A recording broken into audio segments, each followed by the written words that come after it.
Oh, welcome everybody. It is the Author's Dilemma show, and we are back on a Sunday afternoon at 3 p.m. Central Time. This was a surprise to everyone, including me. It was one of those things that the month was coming to an end, and we needed to get a show out. And life is busy right now for everybody involved. Jennifer's busy. I'm certainly busy, but we're here, and We're here. and we'll get through this together. It looks like we're having some issues on Uh-oh. one of our streams, but that's okay. Let's see if this will fix it. Nope. Okay. I don't know. I don't know where this is going. I don't know if anybody's seeing this. Yeah, and that's okay. Okay. At least someone will hear it in the future because we're going to put That's this on Spotify when we're done. By the way, I am J.E. Jack, and I write urban fantasy and supernatural thrillers. I'm Jennifer Carr, and I write clean contemporary romance. And we're here together to talk about the art and science of writing and selling books, because I think that's the hardest thing about what we do. Is it's a very creative venture, but on the back end, it's a very analytical. Yeah. Like, that's why you hire people that are like that to help you. Yes, and sometimes finding the way to afford those people, you just have to cut some stuff out and make it happen. Right. Or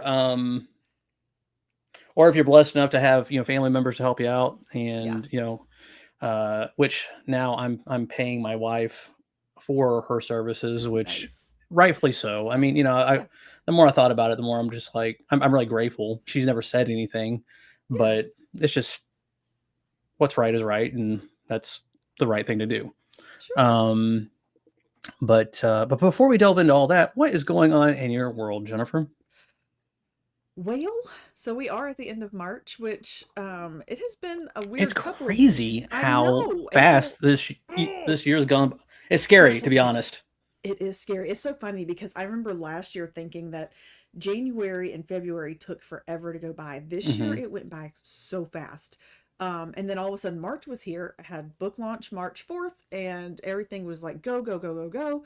March 5th hit and I was just done. I have been a zombie for like probably the last 2.5 weeks. It wasn't until maybe Friday that I really started like feeling normal again. And I don't know if it was an adrenal crash or what. Like it was just kind of a go, go, go and then stop. Yeah, it's possible. I mean, it is. you And do so you do need some downtime to decompress from yeah, well, high because charge situations. you keep and you keep that creative, like that bug in your head, just go, go, go, and then all of a sudden it's like I got nothing else to give. And so that's kind of where I was. And yesterday I sat down and started making a plan. I was like, all right, here's what April has to look like. You have to actually do so. I sent out, so on my on my book launch live party that we had, I did giveaways and I wrote down all the giveaways and I packaged them up. It was probably 2 or 3 days later, packaged them up, sent them out, and I got a message from one of the ladies that said, well, I got this shirt, I got the swag bag, but you forgot to include the book.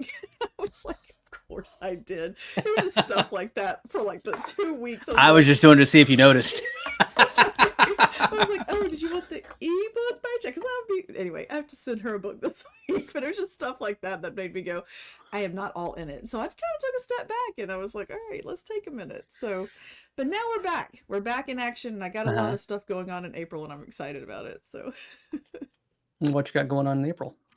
well, I'm working on book 4 edits, which is always fun or whatever, if you will. But I'm planning out some hopefully author events for the rest of the year and into next year, and so we'll see. I'm pretty excited about that. So, well, good.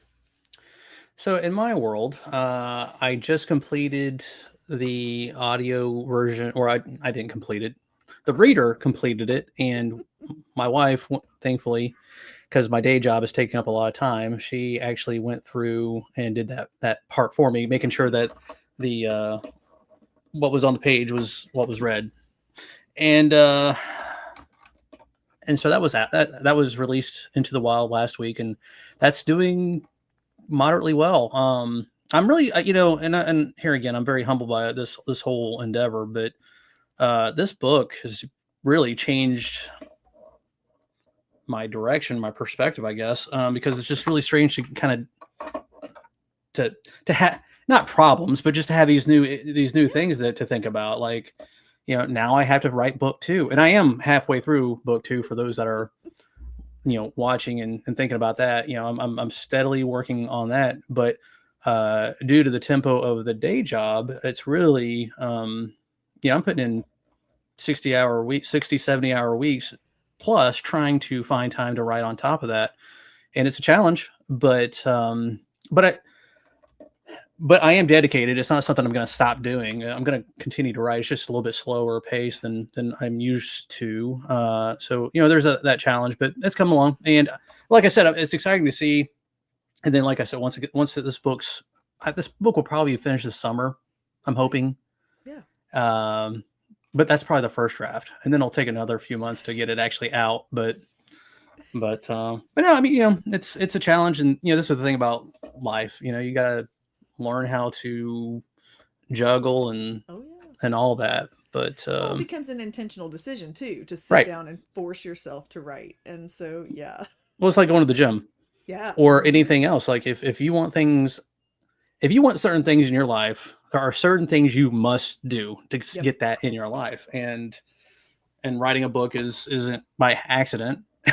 It's not true. It's, true. It doesn't just magically appear. It just cracks me up the journey, from the beginning of not knowing anything about writing to now knowing what it takes. And just going back, and I've said this many, many times before about how I never wanted to hear, you just got to sit in the chair and write. Just do it. No, I want the magic bullet. I want the. But I do wish, although I am jealous of people that outline, because I've tried outlining and I still have. I mean, I just can't. It loses the magic for me. Yeah. Oh yeah. I'm with you on that. Like I will have that one whole page. And sometimes it turns into multiple pages, but I just vomit on the page words, and I'm like, okay, this is the idea that from start to finish where I want it to start, and I always know where it's going to end. In the middle is what can change sometimes, but to just sit there and outline it, forget it. Like I have to know where I'm starting and where I'm going. Everything in the between is fine. It's flexible. Right. But yeah, no outlining it, just to like sit there and structure it. Well, see, my thing is like, even for book 2, I've gotten to the point where I actually kind of know where it's going. Like I have an idea, but even, I mean, of course that could change dramatically in the, second to second. My character would be like, no, that's not happening. We're doing it this way now. It's like, oh, I didn't see that coming, honestly. But no, I mean, just kind of stages of life, but yeah, and you have to do what works for you too. If you True. Want to use the gym metaphor. So my kid and I decided that we were going to go back. She asked me, she was like, "Hey, can we start going back to the gym?" And I'm like And you know what? I love exercise. I do. I love the way I feel when I exercise. I hate the whole got to get ready, drive to the gym, work out, drive home from the gym, clean up, all that stuff. And it takes a huge chunk out of the day. And she was like, "Hey, can we try the Zumba class?" And if you follow me on Facebook, you have seen my Zumba story. We went to Zumba for the first time this past Tuesday, and I hated it. Really? Do you see me? I'm not a Zumba girl. Like my head and my feet, we don't. Oh. And they're just things, moves and stuff. It's a very fast dance aerobic class, if you know anything about Zumba. So that's just not me. And so I was like, oh, I did not care for that. And I was like, oh, please, just let the class get canceled Thursday. I don't want to go back. Went back Thursday and made a final decision that I will not go back to Zumba. My kid can go back to Zumba. I am not going back to Zumba. I'm going to find a different project that works for me, the bike or the treadmill or anything other than Zumba. You find what works for you and you stick with that. It's okay if it doesn't work for you, but it does work for somebody else. You do what works for you and you'll get the results that you're looking for. And that's true too. It's like, life gets busy and you can have all the plans in the world. It reminds me of a joke. It's like, how do you make God laugh? Make a plan. And tell him that's what's going to happen. Yeah, because things change all the time, and that's when you have to roll with the punches and adjust, and sometimes you just can't. But as long as you're steady, right? I mean, that's the important thing is as long as you just don't give up. That's the most important thing I could tell anybody that is writing at all is just there's challenges and there's You don't know how to do this. You don't know how to do that. And that's just the writing the book. And then after writing the book, then the whole other part of it is I don't know how to get it to people. I don't know how to get it in front of people. And then, of course, another pet peeve of mine was something that I shared on Discord with you is the people that come out of the woodworks to help you, but they're not there to help you. Right. They want something. Yes, they're there to help them Right. out of your money. That's exactly right. And anymore, and of course, obviously with AI and pictures and things like that, it's just like you don't know what's real anymore. So, who knows? I might have got some legit offers the past couple weeks, and I just no. Yeah. Well, in my opinion, when you've done this for so long, it's nice to think that somebody's going to come to you and say, "I love your work, right, and I want to make it better." They don't, right? Like it's flattering at first, but then you do come to the realization that the only person that knows what's best for your work is you, and that means you will go find the people that will make your work better or stronger or easier to market, whatever. They're not going to come to you. They're right. Not. Well, if they do, you would hope that they would put your name at least into the body and not just dear author, dear author or name brackets. Dear brackets. Yeah, dear exactly. brackets. That's not who I am. Sometimes I feel it. No, I'm with you. I had somebody, bless his heart. He has messaged me multiple times, and he's tried so hard to make me a book trailer. I've already said I don't want a book trailer. I was like, I've seen your work. You've sent it to me. Let me show you what I've done myself, and mine is still better because I know my work. Also, English is my first language. No offense, but it translates differently. Leave me alone. And I've said very lovingly multiple times, I am not in the market to pay somebody to help me. Well, after about a month and a half, he finally decided that, well, I could help you with your social media and get you better engagement. And I'm like, God, like how many ways can I say no? Yeah. Like that. Yeah. And so there has come a point now where I'm just like, I'm not responding anymore. Spam. Like, I've tried to be nice. Yeah. Now I will say this. I was talking to a friend of mine, and he's more of a game mechanics brain. Like he's an IT, different things. Mm-hmm. And he was saying, well, hey man, how well developed is your world that you're writing in? And I'm like, well, man, it's like a balloon. You blow it up, it's empty, but it appears solid. I love that. It's covered by a thin veneer of plastic or rubber. Don't poke too hard. Yeah. It'll explode. There's nothing there. But he was talking about, and that's actually kind of got me more interested. I'm interested in writing my world anyway, but he was talking about making it into a role-playing game. Ooh. And I'm like, that's really intriguing. So I can see that. Mm-hmm. Well, yeah. So, so I think once I'm done with book 2 and well into book 3, that's something else I'm going to start kind of looking into, is developing the whole world. And that would only help me, because then I would actually have a solid understanding of, because a lot of stuff I'm just making up on the fly, and it would be kind of nice to be like, okay, these are the exact creatures that are in this world. These are the, this is how the magic works or whatever. Yeah. I mean, it's not too far off the stuff we already read anyway, so it's not really that hard. But coming up with backstories of like the different families and the different characters, yeah. So that's another thing that I think in the future is going to be a side project whenever I have time. It might be 2034 by that time, but that's when I retire. Yeah. I love that though. And see, that's something that you have to think about too, especially when you are independently published. When you are a self-published author, you have to find those secondary income streams and those secondary ways to pull people in. So maybe somebody's not big into reading, but they do like role-playing games, something like that. I love the way you can make that connection, because sometimes you can't get them here, but you can get them over here, so that's pretty smart. And everybody has a monster inside them. So there you go. That you can play one now. Let the inner beast out. Yeah. There you go. go. See, that's it. You already started your marketing early. There you go. That's There good. you go. Yeah. We'll see. Like I said, that I'll probably give up more as time goes. Definitely not this year, Right.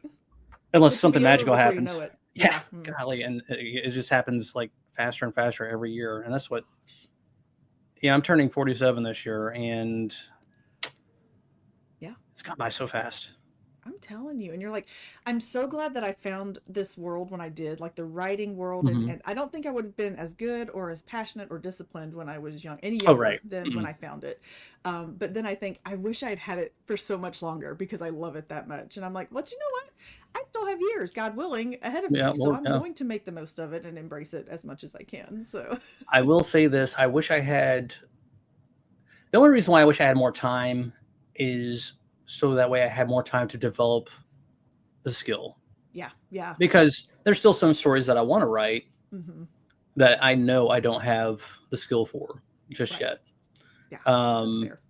and what's really annoying is when you read a book and the of course I'm listening to a lot of audiobooks lately because that's the only time I have time now for because I'm in the car a lot. But uh, I tell you, when you get a good author and then a good narrator at the same time, and just the way they perform it, and then also the way it's just written, the words, and just the story itself. It's like when you come across a magical story that it's put together like a puzzle, and it's done so gently. Like yes, things were said in the beginning, and I remember them, and then they just come back later in the story, and just it's just masterly crafted. Yeah. And I get so jealous because I'm like, oh, you know, pains of being an author, basically self, you're measuring yourself against someone else, and that's something you don't do, but you shouldn't do. Right. But you can have someone to guide off of, but you really shouldn't compare yourself because, what does it say? The comparison is a killer of imagination or It something like is the that, or thief of all oh, joy, is what it is. oh yeah, there you go.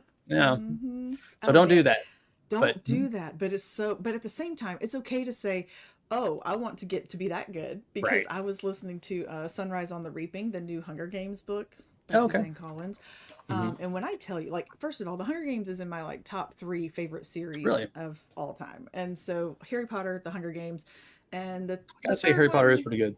Yeah, I mean, honestly. And so, but the Hunger Games just was one of my favorites. And so I've read them all. And I listened to Sunrise on the Reaping because it was the only way I could get my hands on it because there's such a wait list at the library and that kind of stuff. So anyway, Hmm. I was listening to it and just the way that she wove in everything from the series, like that she wrote years ago and she brought it back and it was so perfect. It was just beautiful. And you're just like, well, that explains a lot. Oh, that explains a lot. And you Hmm. just see things. And so I thought, okay, that's a goal, right? I want to be that good at weaving my stories together because I do write series. I like writing my Right. series. And I did find as I was editing I opened up book five just to look at it. I was like, I remembered something in book five, which keep in mind, I just released book three, Hmm.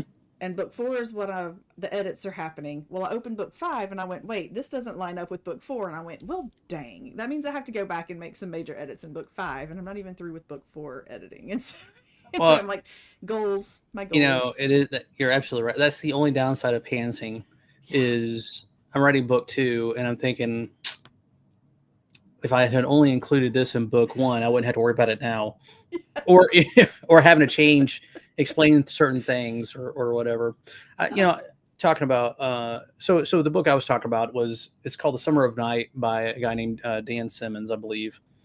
Um, and it came out like in 1990, and so it's about these kids that grew up in 1960. They're like 11, 12 years old, and it's kind of like it's kind of like a horror it's a standalone book, gotcha.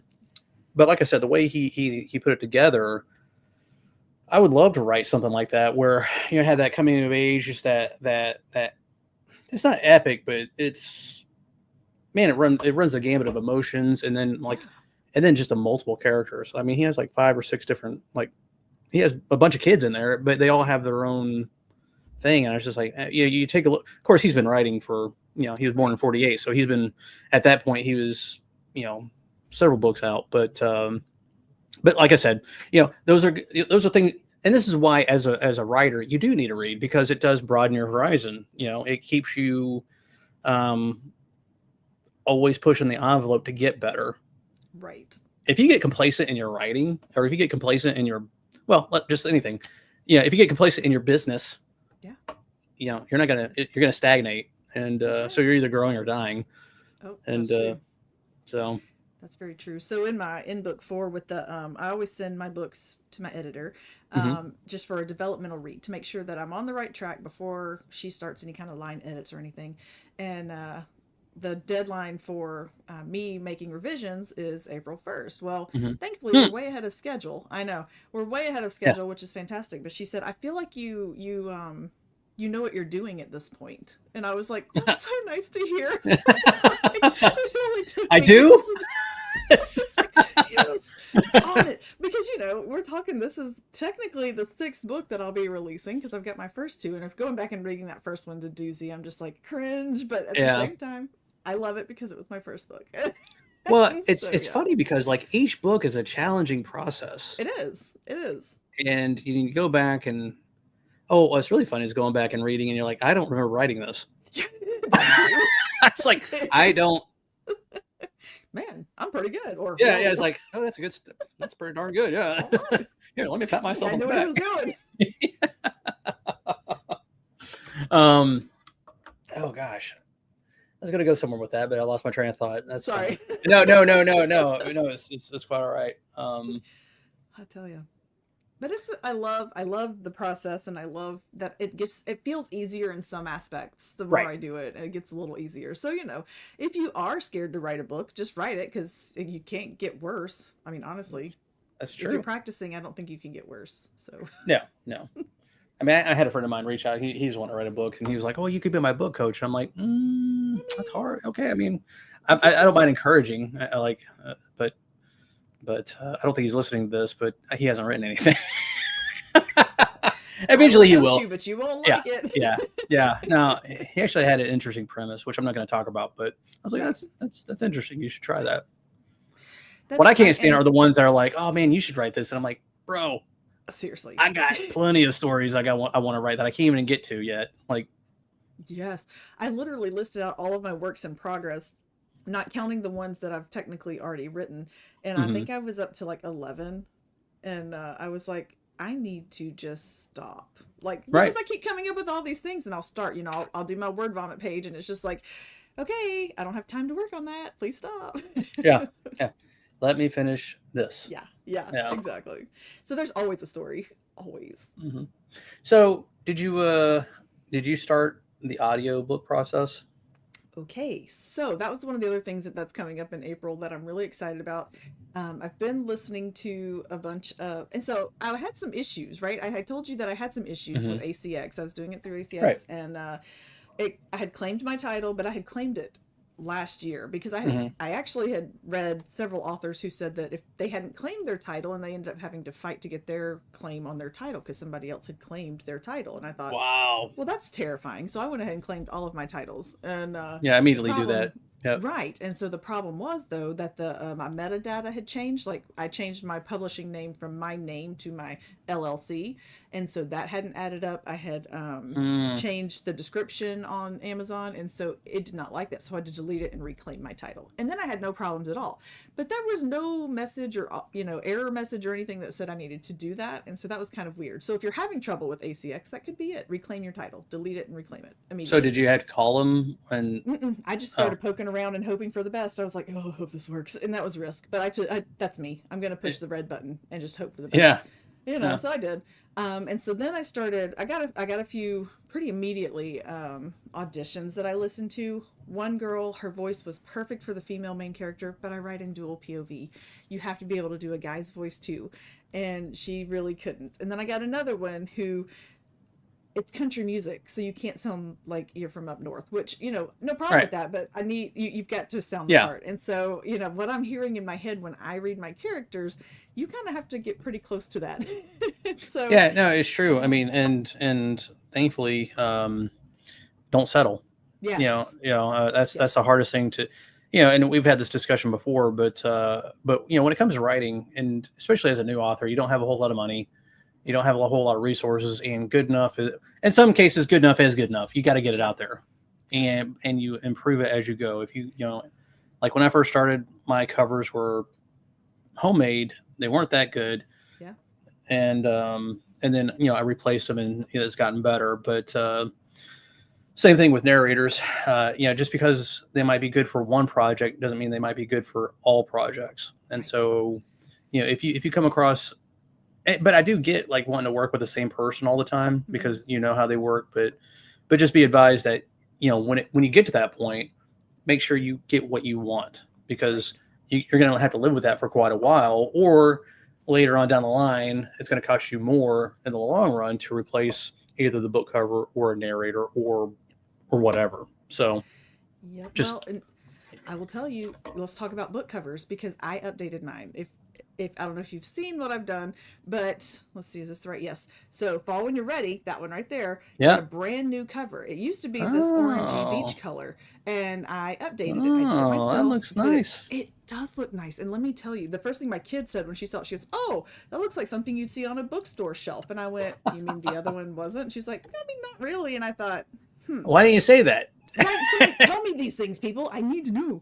But she was like, "I thought you just liked it." I said, "Well, I did like it, but at the same time, I didn't really think about it. But it does look very similar to something you would find in a bookstore." And I'm not saying that you should cookie cutter yourself, but at the same time, what sells is what sells, right? And so I updated it. And when I tell you, I don't know if that's what made a difference so drastically or not, but I had gotten feedback from an agent, from a literary agent, not because she wanted to sign me, but just looking at it, she was like, "You need a different cover, not gonna lie." And so I updated it, and when my KU numbers went up, and I thought, no, yes, all the difference. Yes. All the difference. Because like with Lou Giroux, if it had another cover, the cover's everything. Honestly, at that point, the cover's anything, because if you can't even get people to read your book, then you're not going to know if you need editing. You should have both. You should have editing. I mean, absolutely. But if they're not going to give it a second look, though, I mean, that's the thing. They got to look. They're never going to get to the point where to see if it's how bad it is or good it is. Exactly. But people do judge a book by its cover. There's a reason that's a saying. no, you're absolutely right. So splurge a little bit. Don't, unless you have a background in it or whatever. But also, I think you should also do a little research too to see what is in that genre already, because that's another thing that people, and when I say people, I say me, because that's what I did. I did what I thought looked good, but it wasn't necessarily it wasn't honed into the genre that I needed it to be. Right. But lessons learned. You learn as you go, and that's the thing. You learn as you go. Learn as you go. So. Which also means that when you are self-published, you are responsible for that. So make good choices first time. Right. Or you'll have to spend money to fix those poor choices. Exactly. I mean, and I know that you may have worked really hard on something and you may really, really love your artwork, and that's great. And I'm happy for you. Make it some art that goes along with your book, but have a professional look at your book cover and tell you that sucks. Yeah. And don't be upset, because it's like, it's not some personal. people people get so emotional about the stuff that they put effort into, that, and I get it. I mean, that's something you put a lot of time and effort into, and if it doesn't work, then you feel like it's a personal attack, but it's really not. It's just they're telling you the truth and they're trying to help you. It's kind of like, in a way, it's kind of like Gandalf in Lord of the Rings, where he's like, "I'm not trying to take your ring, I'm trying to help you." Exactly. For those of you that know that reference. It's not personal. Yeah. Yep. So it makes all the difference, and make sure your copy is good in your description. I mean, all these things that you think you know what you're doing, but I was that person that I didn't want feedback from outside. I thought, nope, too much outside feedback is going to make it worse. And then I was like, oh, look, my numbers started going up. Oh, imagine that. No, I mean, it's nice to finally get to the point where things do start working, because for so long you even start questioning yourself. It's like, why am I doing? Yes. Like, this isn't fun. I mean, it's fun, but it's not fun. It's like being addicted to pain or something. It's like like I gotta keep on going. I don't even enjoy that. I do enjoy writing, but it's just I it's such a challenge, and it's not that you're a junkie for challenge, but you do like the um when you're finally finished and you actually have something of worth. It's like no one can take that away. Yeah. I mean, it's kind of like a college degree. I mean, Yeah. it does it really help you? No, it's a piece of paper, but man, you put a lot of time and effort into it, and Yep. it's there. That's right. That's exactly right. Yeah. So this, and I've also learned that you may hate marketing, but the better you do it, like the better you get at doing it, the better your numbers will be. Yeah. Because I figured out I have taken these stupid Facebook ad classes and Amazon ad classes like 14 times, and I finally was like, okay, we're gonna bite the bullet. And I will tell you that my numbers have quadrupled this month. So what have you done differently with your advertising that is there one thing that you can think back on going, oh, that's what I needed. I will say that my graphics, like I took way more time and energy creating my graphics and my copy, Mm-hmm. and I targeted my audience. And it's really funny because I used AI to target my audience, and then Mm-hmm. after 21 days, so 3 weeks passed, I took uh, my ad results and sent Mm-hmm. them to Frank, who is my ChatGPT partner, and I said, "Hey, based on these results and my demographics and all of this stuff, should I change my ad?" And the only thing Frank came back and told me was you need to narrow down your audience age group because 90% of your age group is coming from here and not here. And it just helped me tighten it up. And so tightening up your audience and not wasting that ad Hmm. space for people who are not going to look at it. And so that has made a big difference, I That's think. interesting. Hmm. So how'd you get that information? Like, It's in your ad on Facebook, yeah. your ad manager or something Okay. like Yeah. that. Yeah. And so Yeah. when you click on view results and you can scroll down and it shows you all of that. Have you Oh, had any? okay. Yeah. Yeah. So worth it. Interesting. Yeah. It is. I'll have to look at that. Yep. So anyway, Yeah, well, see, yes. that's something else too. It's like ads are the bane of marketing, but you got to learn it. And like, I have one ad right now for Lose Your Root, and it's doing extremely well, and I'm afraid to touch it, Right. and I'm afraid to even add more ads because I don't Yeah. want to take away from that one because I know it works. Um, but I know eventually that will run out, because they always Yeah. do.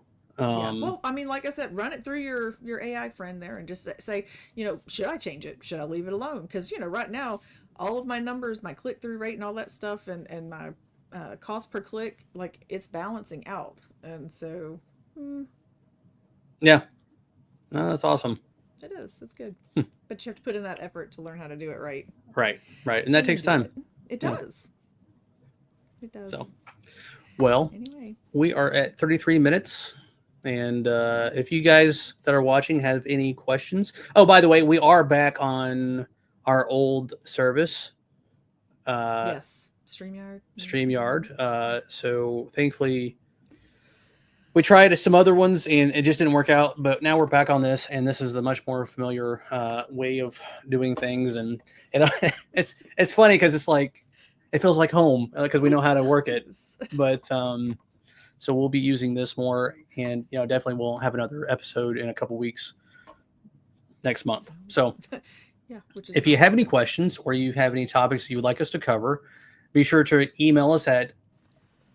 Hold on, let me do our handy dandy I was like, did he banner. forget it? No, I got this light right here, and it's like blinding that side of the screen. So I'm like, where is it? Anyway, email us at authorsdilemma@gmail.com. So if you have any reviews or questions or complaints, we'll take those too. Yeah, he takes We'll those. ignore I them, don't. but okay. But just make sure that you include our names. Don't make sure it's not in bracketed. We don't respond. Name. Sorry. Yeah. To bracket. So, all right, everyone. I appreciate your time with us, and yeah, we'll see you next time. Until then, God bless. Bye.